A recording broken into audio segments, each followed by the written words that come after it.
Production is affected hugely by all kinds of external factors, and especially the weather situation now, the climate change. You have production variability and production shocks. And at the same time, when you look at the markets, they are largely undeveloped. So you don't have warehouses, to smooth out the supply. You only produce once or twice. But unless you have warehouse, storage services, you cannot really constantly supply the market. So that again is very much underdeveloped, and in many cases, is handled by traditional markets, where the capacity to handle large volume is very limited, and therefore prices tend to fluctuate because of the production factors, and also because the market is very, very weak. And there is also this policy intervention. Sometimes, you try to provide to consumers, and therefore the governments buy, and that creates some sort of uncertainty on the part of private traders. So these are the issues why I think we haven't really paid serious attention to market uncertainty or price volatility. And we only care about it when we see some sort of a crisis. Shortages, here and there, and then you say, oh, this is our big issue. But we tend to forget it when we don't have those crises. But this is affecting our agricultural development, our investment in agriculture. And it is affecting not only the farmers' investment, but also the value chain operators.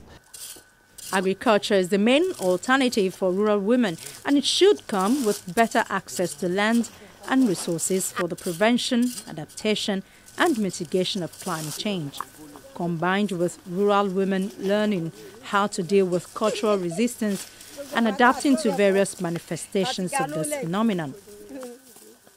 Changing the narrative around the social and cultural norms that we really have to deal with if women have to be successful. And we have tried this. It's not easy to change what happens in a household, but with the right approaches, household methodologies, engaging men. Because men, even when women are living with men do want their wives' businesses to succeed, because it is good for the family and it is good for the community. Realizing the importance of rural women in agriculture is an important aspect of gender relations in many countries. The role of women in agriculture is considered just to be a help and not an important economic contribution to agricultural production. Social customs dictate that women, especially rural women, should, in addition to agricultural activities, be responsible for cooking, carrying water and fetching firewood, limiting their participation in decision-making processes and their exposure to those economic opportunities that arise, thus increasing the level of inequality with their partners. The issues of culture and norms, because we cannot assume that the women in agribusiness are a one type of woman. We have women who are ready to go, ready to connect to the global markets, to the continental markets. But we also have the women who are starting out, who are just venturing into businesses, whose constraints are very, very different. When we started some work with women in slums, their biggest constraint was not finance. These women were selling food, and their biggest constraint, believe you me, was childcare. As they go to the farmers' market at 4 a.m. to get their goods that they then come and sell in the slums, who are they going to leave their children with? Especially younger women of reproductive age. And we saw by providing childcare services in the slums, it increased the likelihood that these young women's businesses were going to succeed. So the issues, the solutions sometimes can lie, and this is my point, sometimes the solutions can lie outside of the agriculture sector. But until we unlock that, the agribusiness part may not work. Nowadays, many governments tend to pay more attention to the agricultural sector than ever before. More investments are, however, needed. It is a fact that rural women guarantee increases in food production. This is not, however, sufficient to meet future needs. Fighting hunger and malnutrition are some of the measures which should be taken to guarantee higher income and better living conditions for the most vulnerable communities, which are mostly formed by rural women who practice small-scale agriculture, especially in developing countries. It is true that agricultural activities should lead to rural women increasing their income. Mere financial support is, however, not sufficient.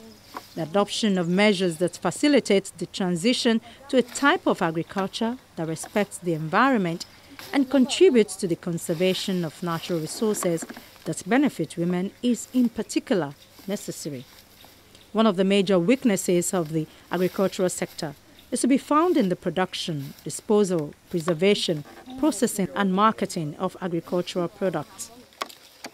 Experts have argued that when women prosper, they tend to invest more in their homes and families, giving their children more nutritious food and keeping them healthy. In fact, the United Nations Food and Agriculture Organization has estimated that if women were given the same access to productive resources as men, they could increase the yields on their farms by 20 to 30%, which will in turn reduce the number of hungry people in the world by 12 to 17%.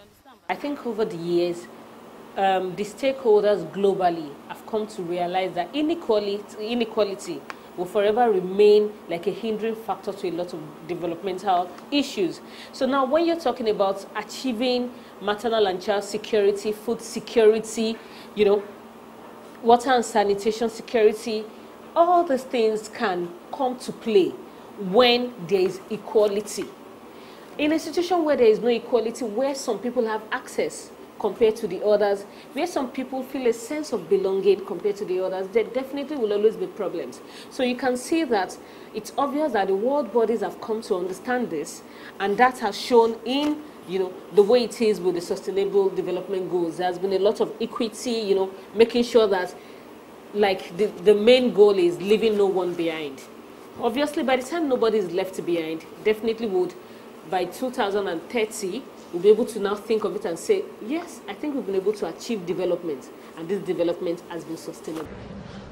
In sub-Saharan Africa, a total of 62% of economically active women in the region work in agriculture, making it the largest employer of women.